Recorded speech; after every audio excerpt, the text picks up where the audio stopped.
Alright, so the next thing I'll show you is how to remove the carbon brushes in the motor or on the back of the motor. Easiest way is take your back panel off, that's all you need to do. I find it's easier again just to tip the machine forward, sit in front of it,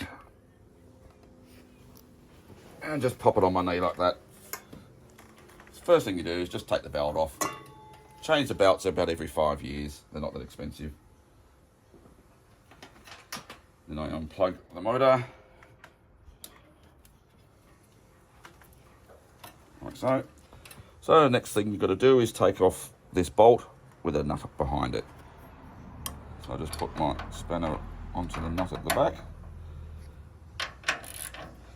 And I undo it, and I just let the spanner sit anywhere because that'll hold the nut so you can crack it to get it off, like so. Once it drops like that, it's easier. You'll probably find the nut. We'll just undo with your finger, like so. Then you just do the same on this side.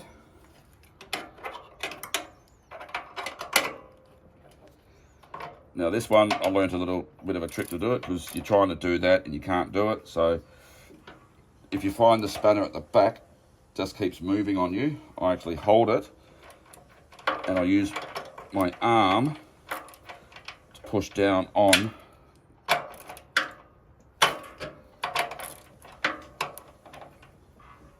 especially if it's rusty too, because you've got to try and crack the nut off. Like that. You heard that? That's it releasing.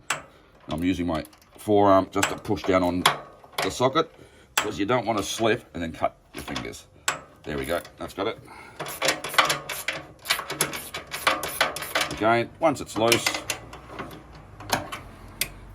you can just undo the nut. And then you shake that, pull the two bolts out. And that's that.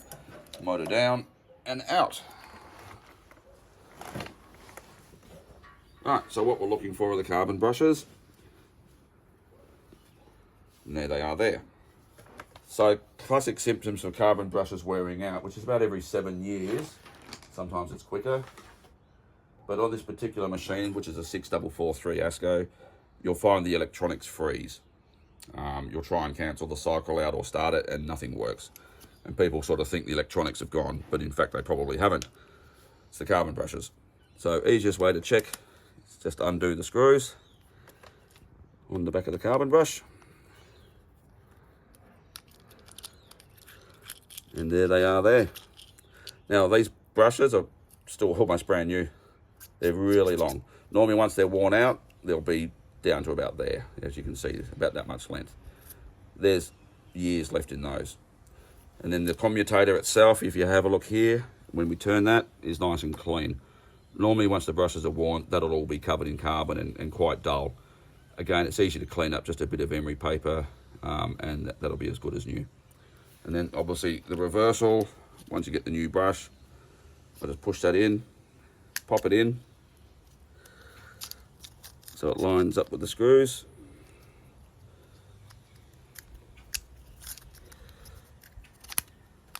Like so. And then pop your two screws back on.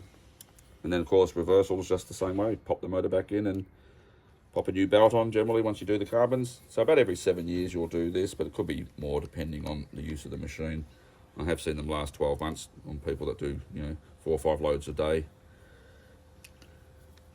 So nothing on the Asko is hard to replace, and they're certainly worth repairing. As I said, this one's 14 years old and it looks as good as the day it was bought.